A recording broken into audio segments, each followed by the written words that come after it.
Hi everybody, it's nice to do a video again. It's 8:30. I'm leaving the office in about half an hour because for dinner with my secretary. But I'm just going to talk a little bit today about a very interesting topic, which is venture capitalism.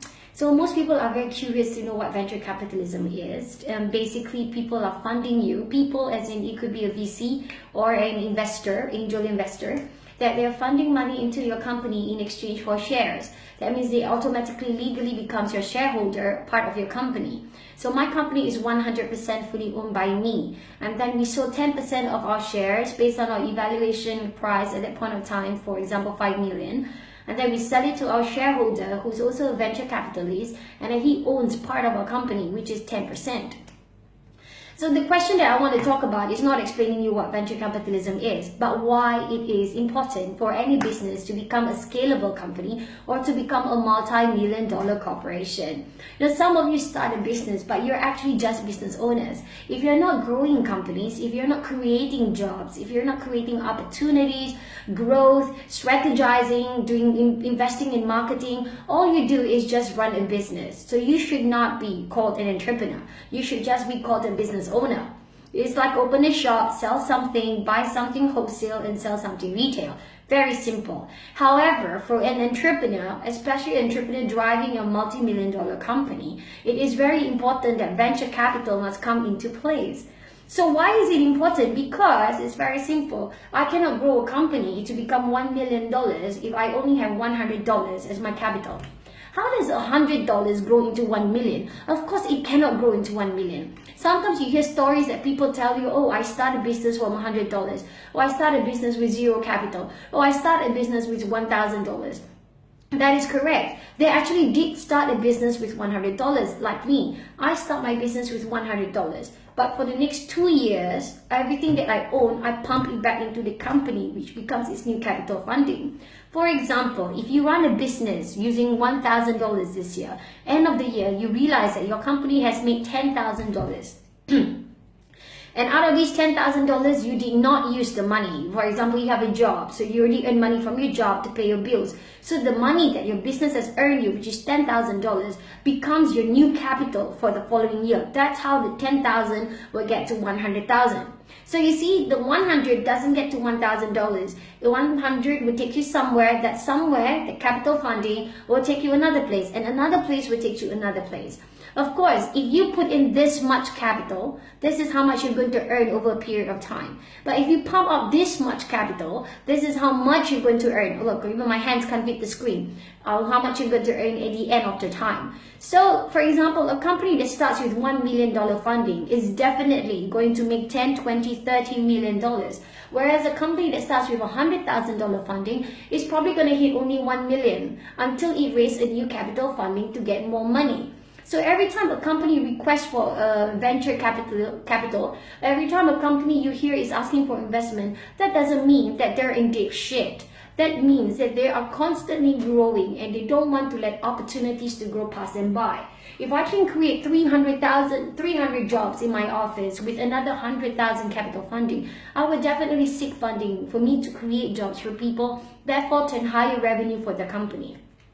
So if people tell you that, oh, we're going to grow our company with our own money, of course you can grow your company with your own money, but how much money do you have? 10,000, 5,000, 3,000, 200? If you're going to grow your company, okay, with your own money, you can forget about running a multi-million-dollar company. You can forget about creating as much jobs without having the pressure of paying your overheads and your salaries every month. If you build a retail shop without having 6 months of rental in your bank account, trust me, your business will fail. Because the first 6 months of a company is always under losses. You're lucky if you break even, but the investment on the marketing, on the brand, on the renovation of the shop, on the building of the website, all this takes money to be returned back to you. The investment on the capital will require time to grow, okay? And then you have to invest in human resources that you have to manage on top of that. And if your people do not drive the company effectively, all these are monetary losses that you have to bear as a founder. That is why it is very stressful if you grow a company based on just your money, because your money is so little. But if you use a venture capitalist money to grow money, for example, we take $800,000 from our share value, from the sale of our shares, $800,000 value. We have employees at $30,000 per month. You know how much months can we or sustain people while we train them and grow the company without having the pressure of paying people's salary on time, of making sure that they get their salary exactly for what they earn on the end of the month, without any pressure whether the company makes money yet or not while it's building its brand awareness for the first 6 months. So if you want to build a multi-million-dollar company, there is no choice but to seek venture capital. And sometimes it's very hard for nobody to suddenly ask for $1 million. So what happened in between, in the interim periods while you were just an idea, like what we do before you sell your shares, is to build your share value. How do you build your share value from $1 to $100 per share before it's ready for sale to a VC? Okay, number one, you have to grow regardless. That means you have to start taking loans, start taking investment loans, personal loans, okay, loans from your parents or whatever to help you build your venture capital, and so that you can grow the company to a certain extent. So if you have $1,000 and you borrow $10,000 from your friends and your family, but you being a good owner try to grow the company with the $10,000, you'll get to 100K revenue faster, and then you pay these people back, obviously. And then once your company is evaluated to 100,000, you can use most of your profit to become your next year's venture capital, and therefore you grow from 100,000 to 300,000. And once you go to 300,000, your share value will have increased from $1 to probably $300 per share. And then if it's evaluated to $300 per share, it is ready for sale to a VC. Then the VC will be buying your shares. And if the VC buys your share, whatever balance investment that you still owe people, you can just continue to fulfill it, and then do not renew any investment loans. Because once you sell your shares, you no longer need loans. Because venture capitalism do not need to be paid. Do you understand that? So if I sell my shares for $3 million, I don't have to pay my VC back $3 million. I don't have to. He bought something from my company. Same thing if you buy clothes from a shop, you cannot come back 1 year later and say, hey, this is your dress, I'm giving you back, and then you're going to give me back my money. That doesn't happen. There has been an exchange. This is not a loan. I give you shares, my VC would give me his funds. His funds will grow the company, and as a business person, he is taking the risk.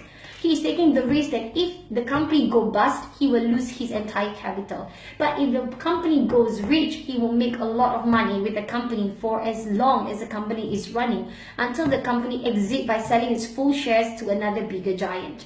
So for example, my VC, for example, okay, he paid us $1 million because our company is evaluated to be $10 million. So he can either, if we close down, he will lose his $1 million, and there is no legal liabilities on us. We never have to pay back him his $1 million. However, if he stays in the company for the next 4 years, the company makes, let's say, 80 million in revenue over 4 years, over 5 years. So 80 million, 10% is 8 million. That means he earns dividend from a company of $8 million. Okay, that means he earns 7 million profit over a period of 8 years without doing any work. So that's how venture capitalism works. And the moment they take the risk to fund in you, they trust you. That means they admire what you do. They make sure that you are progressive. They have read your entire track records to know that you are able to handle $1 million fund.